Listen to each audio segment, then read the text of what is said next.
My name is Linda Whitmore, and after my stroke, my family put me in a nursing home and moved into my house. While I lay silent and helpless, my husband Donald and my children Amanda and Jason spent my money and spoke about me in the past tense, as if I were already gone. They thought I was finished. They were wrong. The day I changed the locks and packed their belongings, Donald, Amanda and Jason discovered that the woman they had written off was very much alive. When they stood on my porch with keys that no longer worked, I opened the door and spoke the words that ended one life and began another. This is how I learned that sometimes you have to die the person everyone expects you to be in order to become the person you were always meant to be. I suppose it started long before the stroke, though I didn't see it then. For 43 years, I taught music to children whose parents dropped them off like packages to be processed. Piano lessons, violin, flute, whatever their mothers decided would look good on college applications. I loved those children, every single one of them, even the sullen teenagers who slumped over the piano bench like they were being tortured. Music was my language, the one thing in my life that never lied to me or asked for more than I could give. But teaching music in suburban San Francisco doesn't pay much, not if you want to own a house and raise a family. So I took other jobs. I accompanied the high school choir, played piano at 3 different churches on Sundays, gave private lessons until 9 at night, and spent my summers teaching at music camps. My hands were always moving, always working, always earning. Donald, my husband, had grand ideas about his construction business, but grand ideas don't pay mortgages. He'd spend weeks on a single bathroom renovation, perfectionist to the point of paralysis, while I juggled 4 jobs to keep us afloat. When we found the little craftsman house on Maple Street, with its built-in bookshelves and hardwood floors, I knew it was home. The down payment came from my savings account, the one I'd been feeding with $10 bills from piano lessons since I was 22. The mortgage payments came from my paychecks too, month after month, year after year. Donald would pat my shoulder sometimes and say he'd pay me back when his business took off. That was going to happen any day now, he assured me. Any day for 20 years. Amanda came first, then Jason 2 years later. Beautiful children, both of them, with Donald's dark eyes and my stubborn chin. I poured myself into them the way I poured myself into everything else. Completely, without reservation, without thought for what I might need to keep for myself. I drove them to soccer practice and piano lessons and birthday parties. I made Halloween costumes by hand and birthday cakes from scratch. I helped with homework every night and packed lunches every morning. I was room mother and PTA treasurer and the one who organized the school fundraisers. When Amanda was 7, she asked me why I couldn't just stay home like Jessica's mom. I explained that Mummy had to work so we could live in our house and buy groceries and pay for her soccer cleats. She looked at me with those serious dark eyes and said that Jessica's mum was lucky. I thought she meant Jessica's mum was lucky to stay home. I didn't realize until much later that she meant Jessica's mum was lucky not to have to explain why she worked. As they grew older, my children learned to see my work as something that took me away from them rather than something I did for them. When I missed a soccer game because I had to play a wedding, Amanda would give me the silent treatment for days. When I couldn't drive Jason to a friend's house because I had evening lessons, he'd call me selfish. They never seemed to notice that their father was home most evenings, available for rides and games and help with homework, because his day ended at 5 o'clock, whether he'd finished his projects or not. I told myself it was normal. All teenagers push away from their parents. They'd understand when they were older, when they had children of their own. They'd realize that everything I did was for them, but understanding never came. Amanda went to college on the money I'd saved from accompanying church services.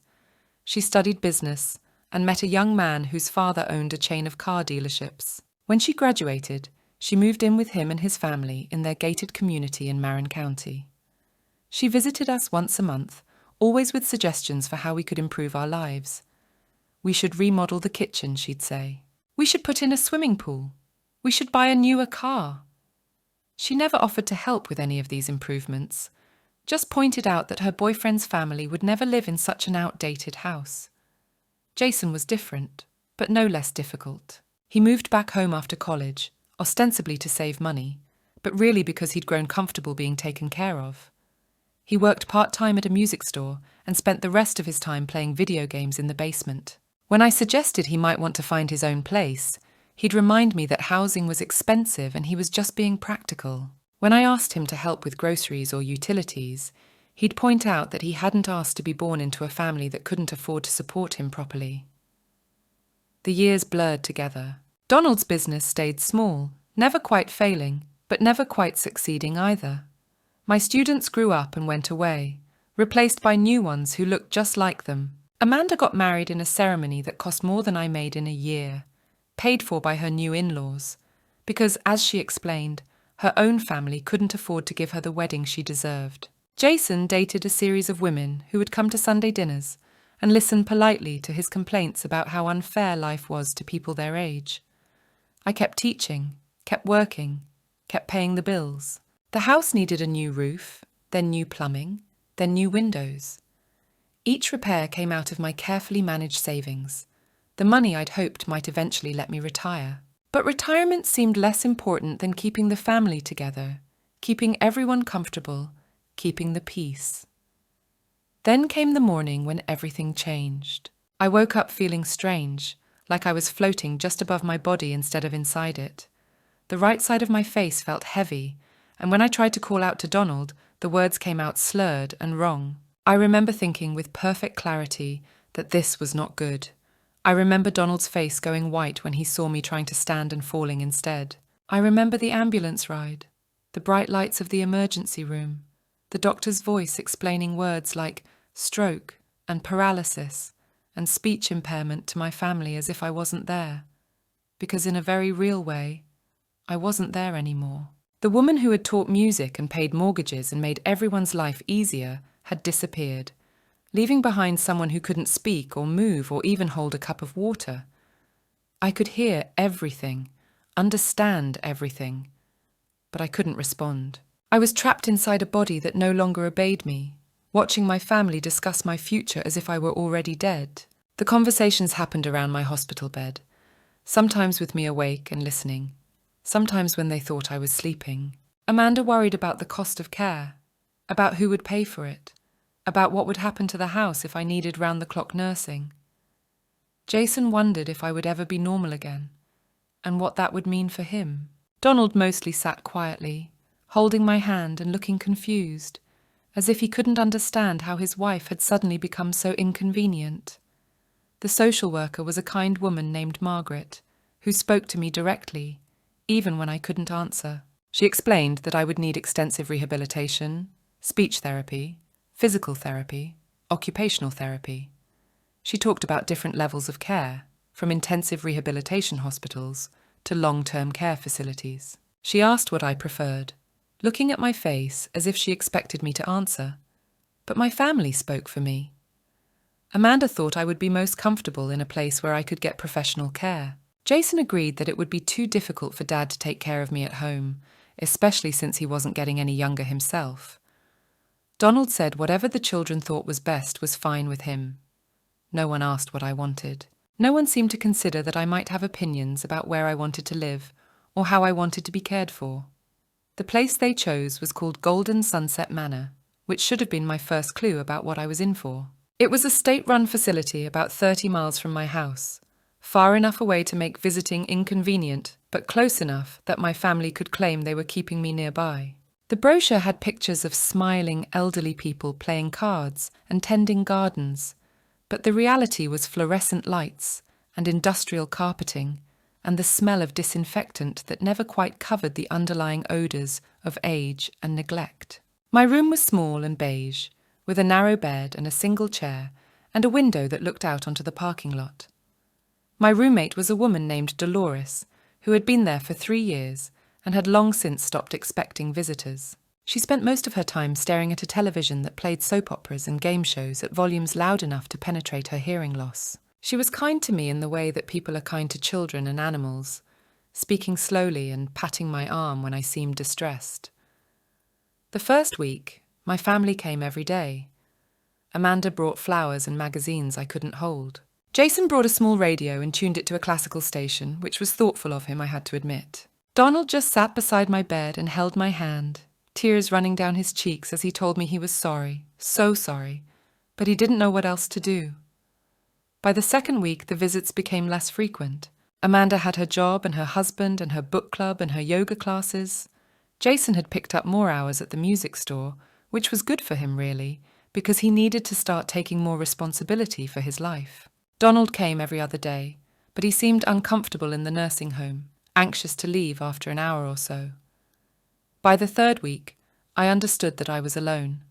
The days blended into each other like watercolors in the rain. I had physical therapy 3 times a week with a cheerful young man named Kevin, who moved my arms and legs through their range of motion while making conversation I couldn't join. I had speech therapy twice a week with an older woman named Susan, who would hold up cards with pictures and ask me to identify them. I could see the apple, the house, the car, but the words stayed locked inside my head.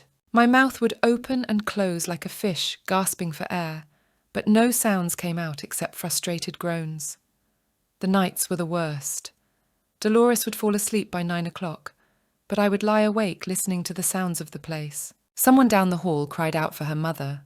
Someone else called for a nurse who never came quickly enough. The air conditioning rattled and hummed. Outside, cars moved through the parking lot like mechanical ghosts, their headlights sweeping across my ceiling. I had plenty of time to think, lying there in the dark. I thought about my children's faces when they first saw me after the stroke, how they looked at me like I was already gone.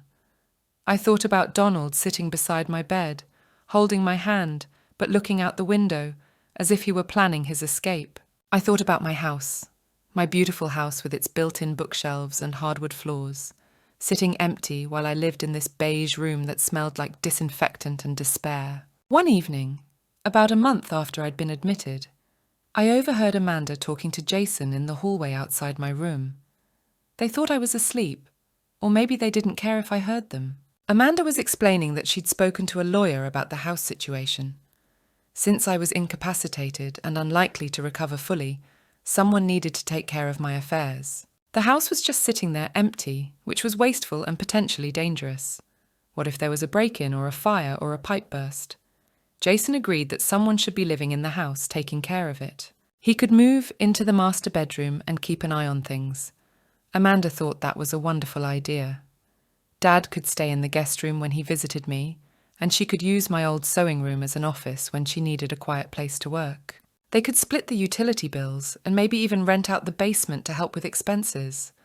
They spoke about me in the past tense, as if I were already dead. They discussed my furniture and my dishes and my piano as if these things were already theirs. Amanda mentioned that she'd always loved my grandmother's china cabinet, and Jason said he could really use my car since his was getting old. They talked about what they'd do with my sheet music, my teaching materials, my carefully organized closets full of clothes I might never wear again. I wanted to scream. I wanted to throw something, to hit something, to make them understand that I was still here, still alive, still the owner of the house they were discussing like scavengers dividing up a carcass. But I could only lie there, listening to them plan my funeral while I was still breathing. The next day, Donald came to visit and told me about the family's decision to move into the house temporarily. Just to take care of things, he assured me. Just to make sure everything was safe and secure. He hoped I understood that it was the practical thing to do. The house needed someone living in it, and the nursing home was expensive, and everyone was just trying to do what was best for the family. I tried to make a sound, any sound, to let him know that I didn't agree with this decision. But all that came out was a low moan that could have meant anything or nothing. Donald patted my hand and said he knew I would understand. He said I'd always been so good about putting the family first, and this was just another example of how much I loved us all. After he left, I cried for the first time since the stroke. Not the frustrated tears I'd shed during speech therapy, or the tears of physical pain during the early days of recovery, but deep, wrenching sobs that came from a place I'd forgotten existed. I cried for the woman I'd been, the one who worked 4 jobs to buy a house and then lost it to the people she'd worked so hard to support. I cried for all the years I'd spent believing that sacrifice was the same thing as love, that giving everything meant I was being good. Dolores rolled over in her bed and asked if I was all right. I couldn't answer her, but she got up anyway and shuffled over to my bed in her worn slippers. She sat down in the chair beside me and took my hand in both of hers. She told me that she understood, that she'd been where I was. Her own children had put her in this place 5 years ago after her husband died, promising they'd visit regularly and take her out for holidays. She'd seen them twice since then, both times when they needed her to sign papers. She'd watched her daughter sell her house and her furniture, claiming it was all to pay for her care, but the money had somehow disappeared into her daughter's new kitchen renovation and her son's boat. But the thing was, Dolores said, still holding my hand in the dark, at some point you had to decide whether you were going to lie down and die or figure out how to live. She'd chosen to live, and it had been the hardest and best decision she'd ever made. It meant accepting that her children were not the people she'd raised them to be. It meant letting go of the stories she'd told herself about family and love and sacrifice. It meant starting over at 75 years old. She asked me what I was going to choose. I couldn't answer her that night, but the question stayed with me in the weeks that followed. My family's visits became even less frequent. Amanda came by every couple of weeks, usually with stories about how much work it was to maintain my house. The gutters needed cleaning, and the garden was getting overgrown, and really, it was such a big responsibility. Jason visited once a month, if that, and spent most of his time complaining about his job or his latest girlfriend. Donald still came the most often, but even he seemed to be settling into a routine of brief visits, filled with one-sided conversations about people I used to know and places I couldn't go. None of them seemed to notice that I was getting better. Slowly, so slowly, I almost didn't notice it myself, but better nonetheless. My right hand was starting to move more freely. I could hold a cup of water without dropping it, though I still needed help getting it to my mouth.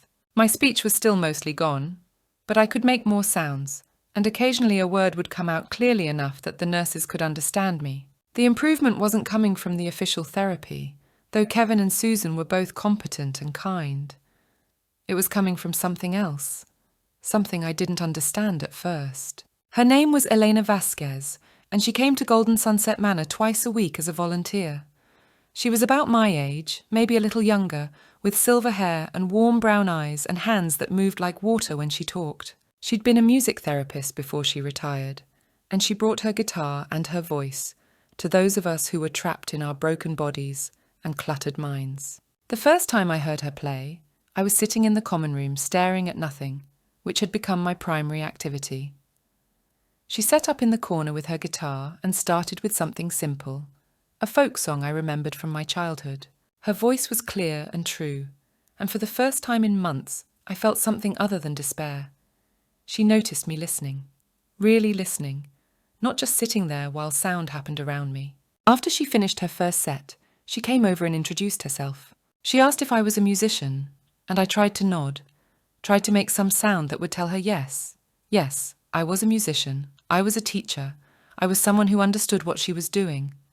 Eleanor seemed to hear what I couldn't say. She asked if I played piano, and this time I managed a clear nod. She asked if I'd like to try playing something, and I felt my heart race with panic and hope in equal measure. I tried to explain with gestures that my hands didn't work right anymore, that I couldn't make music anymore, that everything I'd been was gone. But Elena just smiled and said we'd start small. She wheeled me over to the old piano in the corner of the common room, an ancient upright that was probably donated by someone's family when they cleaned out their parents' house. She helped me position my hands on the keys and then placed her hands over mine. Together we played Twinkle, Twinkle, Little Star. It was clumsy and slow, and I could only press the keys with my left hand while my right hand fumbled along. But it was music. It was the first music I'd made in 4 months, and I cried through the entire song. Eleanor came back 2 days later, and we played again. This time, she brought simple sheet music, children's songs and folk tunes that I could manage with my limited mobility. She was patient when I got frustrated, encouraging when I wanted to give up. She talked to me like I was still a whole person, asking about my teaching experience, my favourite composers, my thoughts on different musical styles. I couldn't answer her with words, but somehow she understood my nods and gestures and the expressions on my face. Slowly, over the course of several weeks, my right hand began to remember how to move. Not perfectly, not the way it used to, but enough to find the keys I wanted. My voice began to come back too, first just humming along with the melodies, then attempting words to songs I'd known forever. Elena was the first person to hear me speak a complete sentence since the stroke. We were working on Amazing Grace, and I was humming along with her guitar when suddenly the words came out clear and strong. I once was lost, but now am found. She stopped playing and looked at me with tears in her eyes. She said it was the most beautiful thing she'd heard in years. Not because my voice was particularly good, it was rusty and weak from months of disuse, but because it was the sound of someone coming back to life. I practiced speaking with Elena during our sessions, starting with song lyrics because they seemed to flow more easily than regular speech. She brought me poems to read aloud, simple stories to tell, tongue twisters to help me regain control of my mouth and tongue. The other residents started to notice the change in me. Dolores said I looked different, more awake, more like a person and less like a shadow. But I didn't tell anyone on the staff about my improvements. I didn't tell Kevin, the physical therapist, that I could move my right arm much better now. I didn't tell Susan, the speech therapist, that I could speak in complete sentences when I was alone or with Eleanor. Some instinct told me to keep my recovery secret, at least for now. Elena noticed my hesitation and asked me about it one afternoon. We were sitting by the piano after a particularly good session, where I'd played an entire simplified version of Fur Elise without too many mistakes. She asked if there was a reason I didn't want the staff to know how much I'd improved. I found that I could speak to Elena in a way I couldn't with anyone else. The words came haltingly at first, but they came. I told her about my family, about the house, about the conversations I'd overheard. I told her that I was afraid if the nursing home knew I was getting better, they'd start talking about discharge planning, and I wasn't ready for that. I wasn't ready to go back to being the woman who gave everything and got nothing, who worked herself to exhaustion to support people who saw her only as a source of money and convenience. Eleanor listened without judgment, nodding in understanding. She asked what I wanted to do, what I needed to feel ready to leave this place. I told her I didn't know, that I felt like I was caught between two lives, the one I'd lived before, which I couldn't bear to return to, and some other life I couldn't yet imagine. She suggested I think about what I would do if I could start over completely, if I could be anyone I wanted to be. It was a question I'd never considered before. I'd been a daughter, then a wife, then a mother, then a teacher, but always in service to someone else's needs and expectations. I'd never asked myself what Linda Whitmore wanted from life. Over the following weeks, as my strength and speech continued to improve in secret, I thought about Elena's question. What did I want? I wanted my house back, the house I'd paid for with my own money and my own sweat. I wanted to wake up in the morning and decide how to spend my day based on what would make me happy, not what needed to be done for someone else. I wanted to teach music again, but this time to people who chose to be there, who appreciated what I had to offer. I wanted to live in a way that honoured the woman I'd become, instead of the woman I'd always been expected to be. But first, I had to get out of Golden Sunset Manor, and I had to do it in a way that would give me the power to reclaim my life, instead of simply returning to my old patterns. I started making phone calls from the payphone in the lobby late at night, when the staff was minimal and most residents were asleep. My speech was still imperfect, but it was clear enough to conduct business. I called my bank first, to confirm that my accounts were still in my name alone. They were, though I was disturbed to learn that someone had been using my debit card regularly. When I asked for details, I discovered that the card was being used for groceries, utilities, and other household expenses at my address. My family was using my money to maintain my house while I paid for my own institutionalization. Next, I called a lawyer. I found one who specialized in elder law, and I explained my situation as clearly as I could over the crackling payphone connection. She was appalled by what I told her, and assured me that I still had full legal rights to my property and my finances. The fact that I'd had a stroke didn't mean I was incompetent, and no one had the right to take over my affairs without my consent or a court order.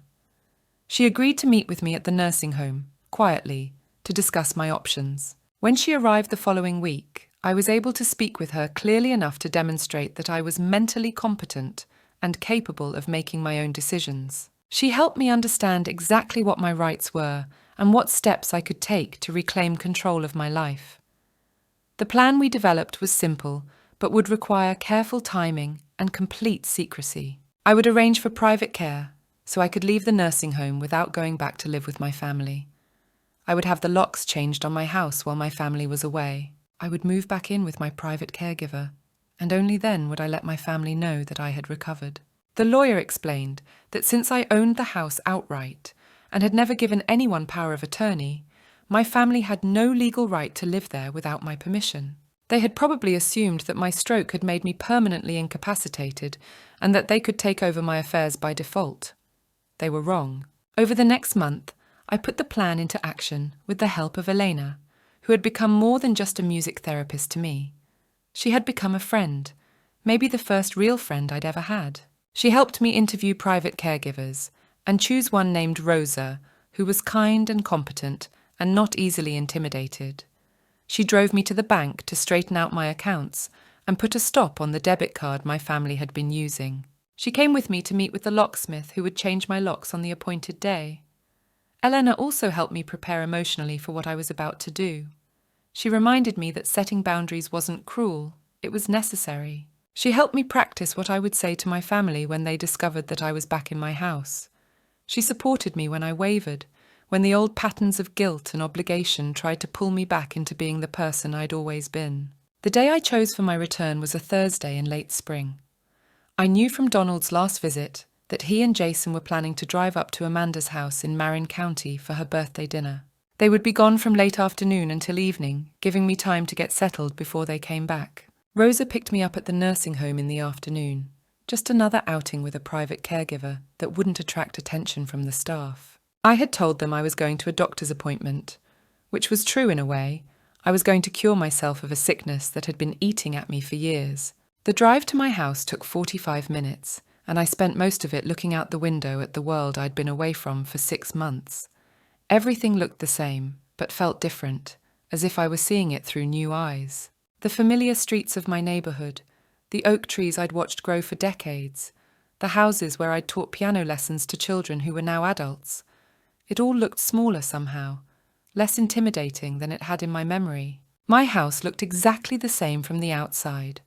The lawn was well maintained, the flowers in the front yard were blooming, the windows were clean.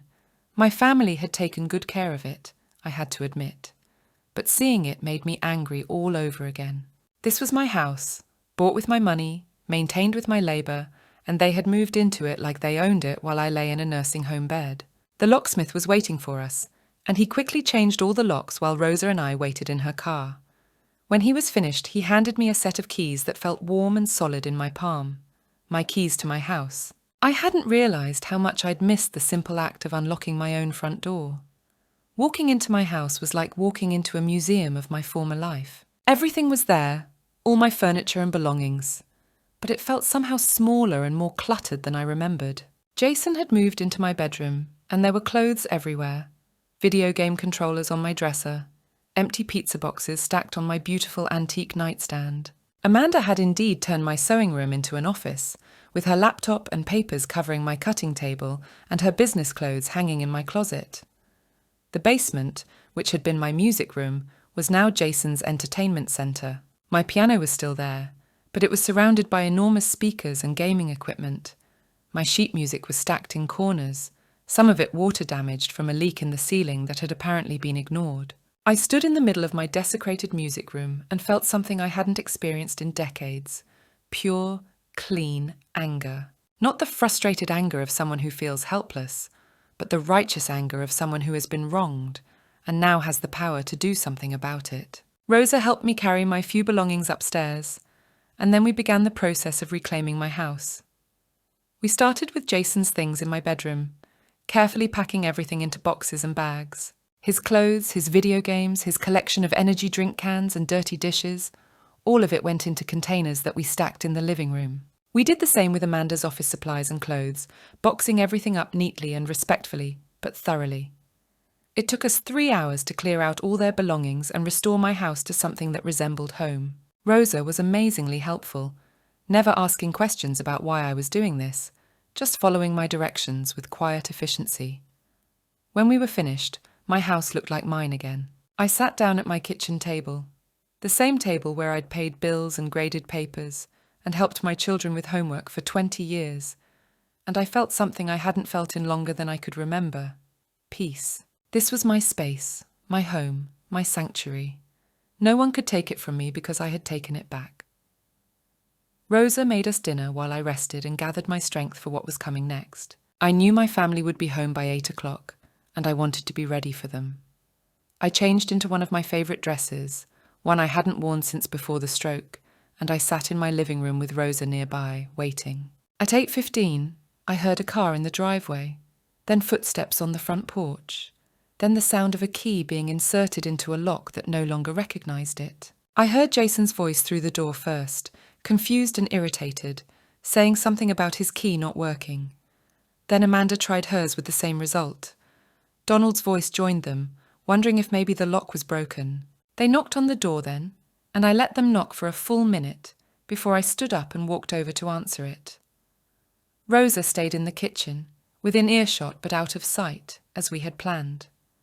I opened the door and looked at my family's faces. Jason was standing closest to me, and his expression went from confusion to shock to something that might have been fear. Amanda was behind him, holding her key out like it was a weapon she might need to defend herself with. Donald was at the back of the group, looking older and more tired than I remembered. For a long moment, none of us spoke. They stared at me like I was a ghost, which I suppose I was in a way. The woman they had known, the woman who had given and given and given until there was nothing left to give, was gone. In her place stood someone they didn't recognize, someone who owned her own house and controlled her own life, and didn't need their permission to exist. Finally, Jason found his voice and asked what I was doing here, how I was even here. I looked at him, this grown man who had been living in my bedroom and eating food bought with my money while I lay in a nursing home, and I felt no anger anymore, just a calm, clear certainty about what needed to happen. I told him this was my house and I lived here. Amanda pushed forward, her business training kicking in as she tried to take control of the situation, insisting that I couldn't be here alone, that I wasn't well enough, that I needed care and supervision. I looked at her, this daughter I had raised to be independent and successful, who was now trying to tell me I wasn't capable of living in my own home. I explained that I had care, gesturing toward the kitchen where Rosa was waiting, that I had supervision, but what I didn't have was family members living in my house without my permission. Donald finally spoke up, his voice weak and confused, saying that they were just taking care of the place, just making sure everything was okay. I looked at my husband, this man I had supported for 40 years, who had never once supported me in return. I felt no hatred for him, but I felt no love either, just a kind of distant recognition, like seeing someone you used to know a long time ago. I agreed that they had taken care of it, and now I was taking care of it. I gestured toward the living room, where their belongings were stacked in neat piles, telling them their things were packed and ready to go. They looked at the boxes and bags like they couldn't understand what they were seeing. Jason's confusion was turning to anger now, and he insisted they couldn't just be kicked out, that this was their home too, that they'd been living here. I corrected him, explaining that they'd been staying here without my permission, in my house that I paid for with my money while I was away recovering from a stroke, and now I was back. Amanda tried a different approach, the one that had always worked on me before, telling me they loved me, that they were worried about me, that they just wanted what was best for me. I looked at her, and for a moment I saw the little girl who used to ask me to sing her to sleep, the child who would crawl into my lap when she was scared. But that little girl was gone, and in her place was a woman who had moved into my house and spent my money and visited me twice in 6 months. I told them something that hung in the air between us like a bridge burning. When I was dying, I said, they didn't need me, now that I was alive. I didn't need them. I could see the shock on their faces, the disbelief that I was capable of saying such a thing. For 40 years, I had been the one who smoothed over conflicts, who apologized for other people's bad behavior, who sacrificed my own needs to keep everyone else comfortable. They had no experience with Linda, who set boundaries and enforced them. They took their things and left that night. I have learned that it is never too late to start over, never too late to set boundaries, never too late to choose yourself. I have learned that family is something you create, not something you inherit. I have learned that the sound of silence, when it is your choice, is the most beautiful music of all. My name is Linda Whitmore, and I am finally free.